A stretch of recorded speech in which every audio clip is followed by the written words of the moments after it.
Tingnan nyo guys, so ang daming watermelon. Ah, grabe. Ang dami. Ano lang to?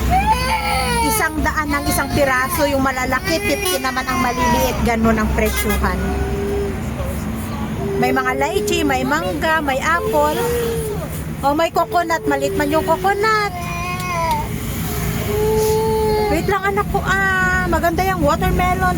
Alam, nabasa ko magandang watermelon sa ano, weight loss. Weight loss, magandang watermelon sabi nila. Apple, para sa weight loss, apple. Mangga, oh. Mango. Ilang kilo yung isang piraso? Bakit? Ay, naano kasi yung kanina tulog niya sa Magic.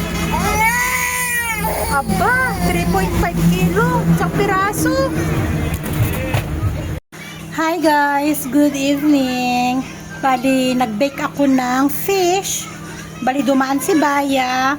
Tapos, walang tilapia. Ang binigay niya sa akin yung parang bangus. Tapos, 3 piraso yon, yung 2 piraso cut ng normal kagaya nung ginagawa nila. Tapos, yung isa sabi ko, wag mong ikat. Masyadong mahaba yung isda, kaya ang nangyari, hinati ko pa din sa 2. Bali, bake ito guys. Nilagay ko siya sa oven, niluto ko siya ng 45 minutes. At tapos na nga siya. Ngayon, titignan natin. Yan, ang bango. Bali, minarinate ko siya. Nilagyan ko ng sibuyas, bawang, kamatis. Ayan. At binalot ko siya sa foil. 45 minutes, binaliktad ko siya. Ngayon, i-check natin kung luto. So, ayan. Kasi, di ba? At, try nga natin na tignan kung luto yung ating binake. Ay! Oh, may sabaw. Wow. Ooh! Tara! Nakikita nyo ba? Ayan. Yan yung kalahati na may ulo. Ayan. You want the one have ano? Gusto niya yung may ano daw, yung parang sa chicken kagabi. Tingnan naman natin itong isa. Ayun. Ayun. Ay, ang bango.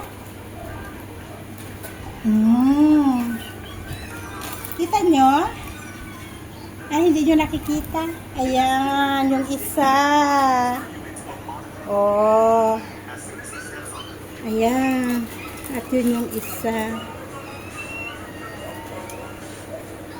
Gusto ni Asis yung may medyo grill siya sa ibabaw. So, ayan yung isa.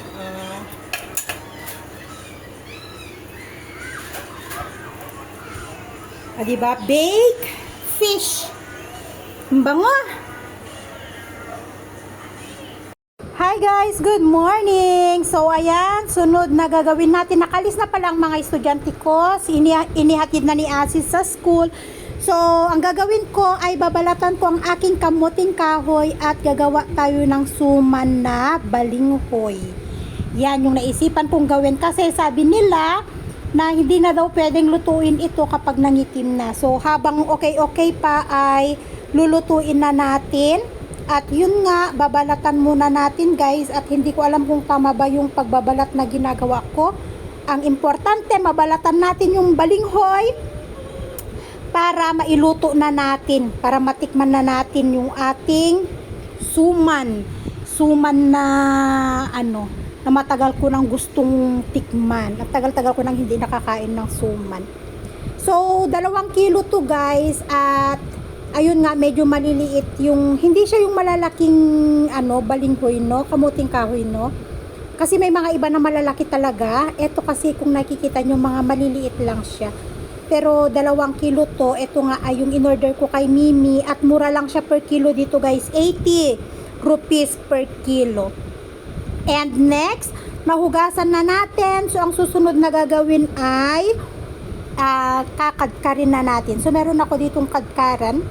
So kakadkarin lang natin ng ganito para mapiga na natin kasi sabi nila tatanggalin daw yung pinakakatas niya kasi may mga nagsasabi na lason daw kapag di ko alam kasi nung nasa probinsya naman ako hindi ko naman naririnig yung about sa lason na may lason ang kamuting kahoy. Pero yun nga, kailangan kadkarin muna natin at saka pigain. At after magadgad, syempre, ayan, kagaya nakikita nyo guys ay pinipiga ko na, tatanggalin ko na yung katas niya. At kagaya nakikita nyo, hindi naman siya ganun kadami. Yung 2 kilo, hindi siya ganun kadami guys. Konti lang siya.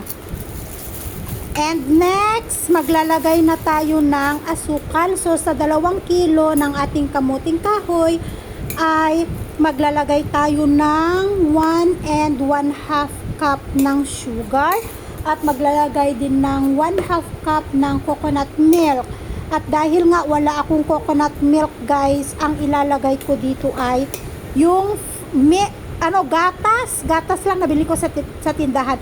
Pero syempre bago ko ilalagay yung asukal at saka yung gatas, kailangan ko munang paghiwa-hiwalayin or dudurugin ko lang ng konti. Bali itong 1 1/2 cup na sugar guys, hindi siya ganun katamis, hindi siya matamis kasi ang gamit ko na sugar ay white na dapat ay brown dahil wala nga brown dito, mahirap maghanap ng brown sugar dito sa amin, so white ang ginamit ko. Ayan, so halu-haluin lang natin para mahalo yung asukal at saka yung ginadgad na kamuting kahoy. At yun, kagaya ng sabi ko, fresh milk ang nilagay ko dahil wala akong coconut milk. Bali half cup lang, yung eksakto lang na magkakadikit-dikit sila, hindi naman siya ganun ka dami para hindi naman masyadong basa pati yung ating kamuting kahoy. So ayan, halo-halo lang natin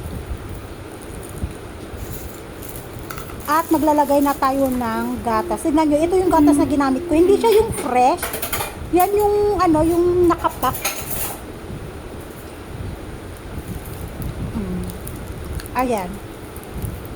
Bali, half cup lang. Yan. Para hindi siya masyadong basa. Pwede naman ang gatas. Pero mas masarap kapag coconut milk or coconut cream ang ilalagay. Mekos-mekos lang natin guys hanggang sa mahalo na natin yung ating kasaba, grated kasaba, yung sugar at saka yung milk. So ganun lang, madali lang pala to gawin, mahirap lang maggadgad ng kamuting kahoy. At next naman na gagawin natin guys ay punasan na natin tong ating dahon-dahon. Ayan, etong dahon ng saging guys ay kinuha ko doon sa likod kasi alam nyo yun, di ba meron akong saging na galing kay Anessa. Ngayon malaki na siya. So may mga dahon na siya, mataas na rin kasi siya. So ang ginawa ko, pumunta ako doon at kumuha ako ng 3 dahon nga. Tapos niluto ko siya sa apoy. Ayan. Tapos pinaghiwa-hiwalay ko at eto na nga. Pupunasan na natin para malinis yung ating dahon bago natin balutin yung ating kasaba, grated kasaba. So, ayun. Keep on watching, guys. At yun, sinimulan ko na nga din ang magbalot. Ayan, kagaya nakikita nyo, guys. Nag-try na akong magbalot ng ating kasaba. Binilog-bilog ko naman kunyari. Yan, kagaya nakikita nyo. So, tingnan natin kung magiging successful ang ating suman na balinghoy. Ayan. Medyo malaki pa yung ibang dahon na ginagawa ko dyan, kaya hindi ko alam kung ibibilog ko bago ko tupin ang gilid o tutupin ko ang gilid sa kalagitnaan saka ko ibibilog. Pero naisipan ko ganito pala dapat ang pagbabalot ng balinghoy. Ayan. Tutupuin mo siya sa magkabilang dulo. After mo balot yung yung dahon. Yan, pasensya na guys kasi First time kong magbalot-balot ng ganito at hindi ko alam kung papaano talaga. Ayan, so yan. Tapos, gagawa tayo ng isa pa. Gagawa tayo ng isa para pagyakapin natin sila, saka natin siya tatalian para may partner. Ganun naman ang paggawa ng suman, di ba? Yung may kayakap, tapos tatalian. So, ayan. Gagawin natin. Bali, ano guys, ang nagawa ko pala nito ay 10 piraso na magkayakap. Yan, igigitna natin ng konti para maganda yung kanyang pagkakabalot. Bali, tigi isang kutsara lang bawat dahon, tigi isang kutsara lang yung nilagay ko. Ayan, ganyan siya kadami.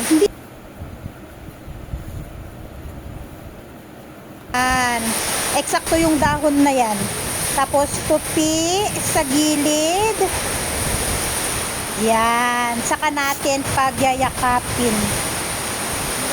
So ganyan yung ginawa kong pagbabalot. O, di ba? Kuha tayo ng pantali, dahon din ng saging. Ang ipapangtali natin. Maasikaso lang yung paggawa ng suman, pero sulit naman guys kasi masarap talaga. At kahit si Ama, kasi binigyan ko din si Ama, binigyan ko si Julie, pumunta dito si Julie kanina, tapos binigyan ko din si Ama para matikman nila. O di ba, nasarapan sila sa ating Pilipino kakanin. Sabi ko kay Ama, Pilipino pauroti yan. Kasi wala silang ganyan balot-balot dito na pagkain guys eh. Basang sabi ko kakanin yan, pauroti. O, nasarapan sila. Tapos si Tonton. O, kumain din si Tonton. Hi guys! So, eto na nga yung ating kamuting balinghoy. Ay, kamuting balinghoy. Suman na balinghoy. Ayan. At, ayun, masarap. 45 minutes na naka-steam. Ayun no, kumakain na si batang maliit. Tonton! Dito siya? Ha?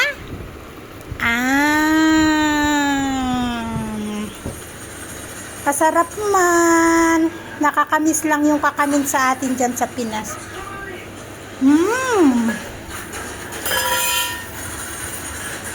Delicious. No, noisy.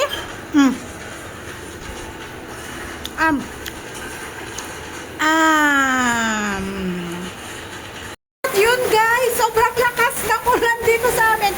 Lakas ng ulan, ang lakas ng hangin, ang lakas ng kidlat, ang lakas ng kulog, at natatakot kasi Tonton. Grabe ang lakas ng ulan guys, sobrang. Anong oras lang dito, ang dilim-dilim. Ang dilim na sa labas guys, sobrang dilim sa labas, 4:30 lang dito, pero gano'n na siya kadilim sa labas. Ang init kanina, tapos biglang niya ngayon, biglang ulan niya ngayon. Grabe. So, ayun. Buti nga, medyo tumigil na yung kulog at kidlat niya. Ayan, no? Kumakain na rin yung isa sa kanya. Bali, dalawa na lang yung natira kay Asher. No, this for Dada. Kasi si Tonton, 3 yung kinain ni Tonton. 3 piraso. 3 piraso na ganitong kinain ni Tonton. Kaya 2 na lang yung natira kay Asher. Hindi pa nga natitikman ni Asis. Wag na. Kung gusto ni Asher, para kay Asher na lang. Don't remove all the lips like that. Ay, ang nagtit eh. We need to wash your... You taste na. Come on. Yummy. What do you think? Yummy, yummy, yummy. Adding lining lip. Adding egg 3. No, that's for Dada. Kukunin niya na naman yung isa. Bye-bye na. So yun lang guys. Thank you again for watching. See you in our next vlog. Bye and God bless us all. Subscribe. Asis na.